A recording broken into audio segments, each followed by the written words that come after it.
Scrim Night, Chapter 5. I waited and watched carefully for some days.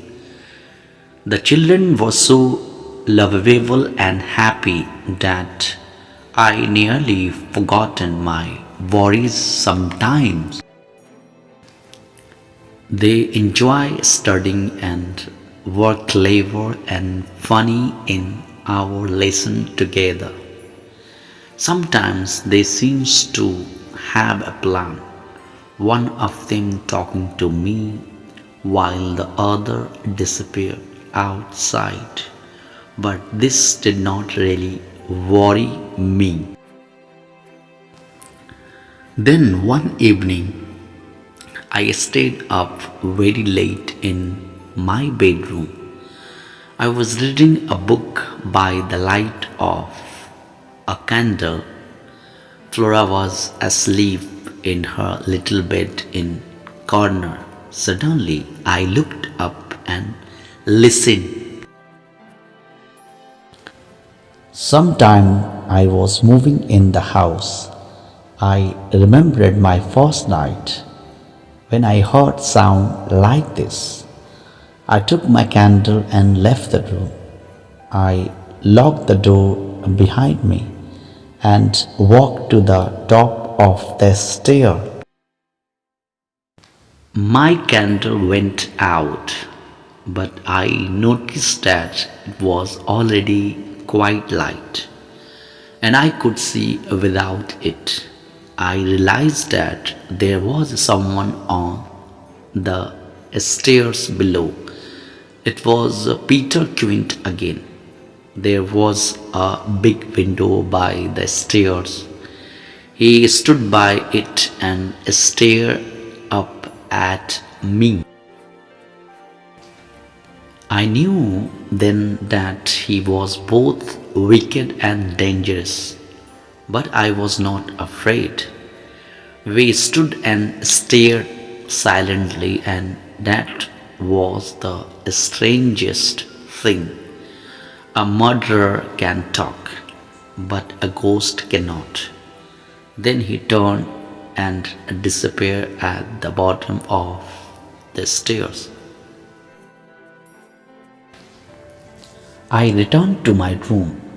A candle was still burning there, and I saw that Flora's bed was empty.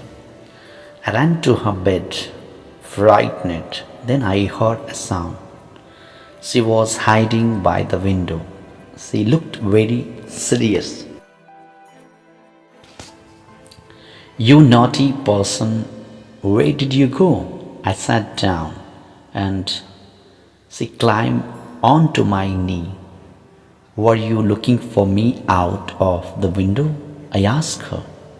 "Did you think I was in the garden?" "Well, someone was out there," she said, and smiled at me. Her face was innocent and beautiful in the candlelight. "And did you see anybody?" "Oh no."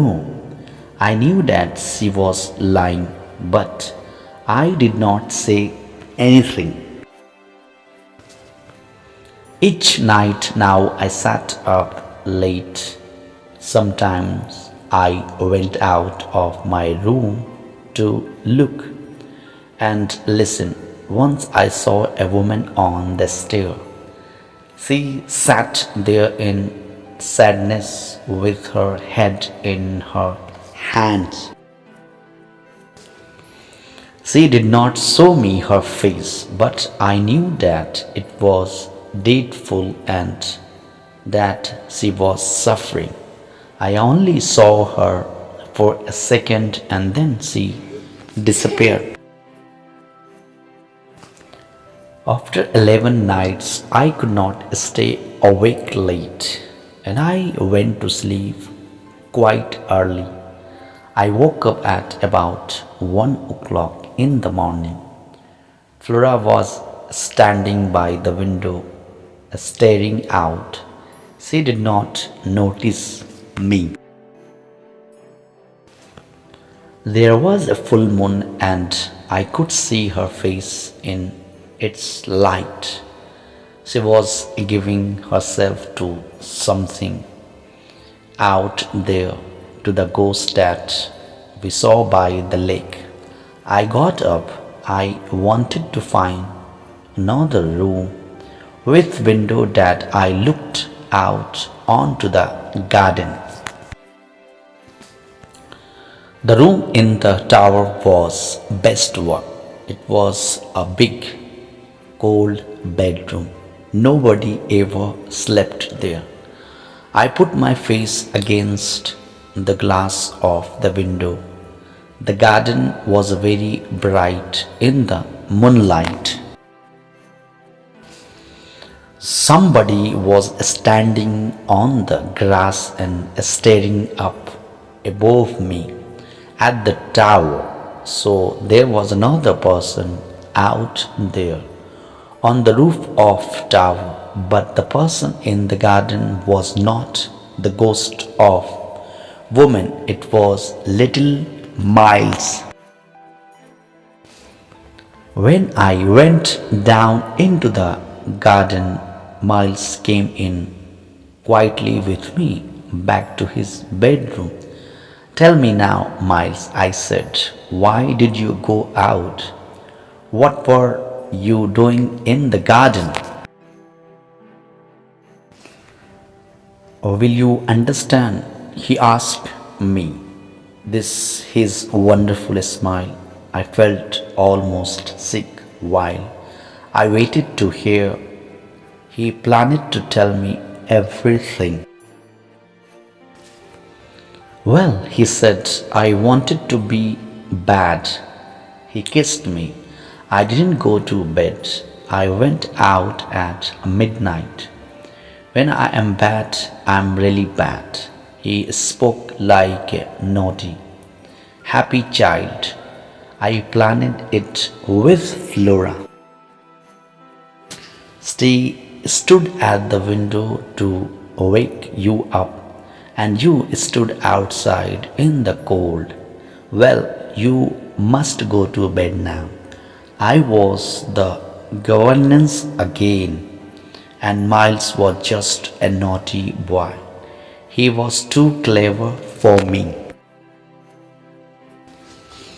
I told Mrs. Gross everything. We think that the children are good, but they are not. They live with them, not with us. They want to be with Quint and that woman. But why? Mrs. Gross asked. Because Peter Quint and Miss Jessel are wicked, and they taught Flora and Miles to love wickets. They are bad, yes, they were a wicked pair, Mrs. Gross said. But what can they do now? They are dead. They are still here. Their ghosts are looking for our children. They can still take Miles and Flora from us. Oh my goodness. They wait in high, strange or dangerous place, the roof of the tower, the other side of lake. It's dangerous but exciting for Flora and Miles. They will try to get to those wicked people. And terrible accident can happen, I see, said Mrs. Gross. We must stop this dear. The uncle must take them away from here. I can't write, so you must write him. What can I say? How will he knew that it's true? My employee will be angry with me, I thought. I wanted so much to be brave and to help him. Mrs. Gross took my arm. You must come, she said. You must come back and help us.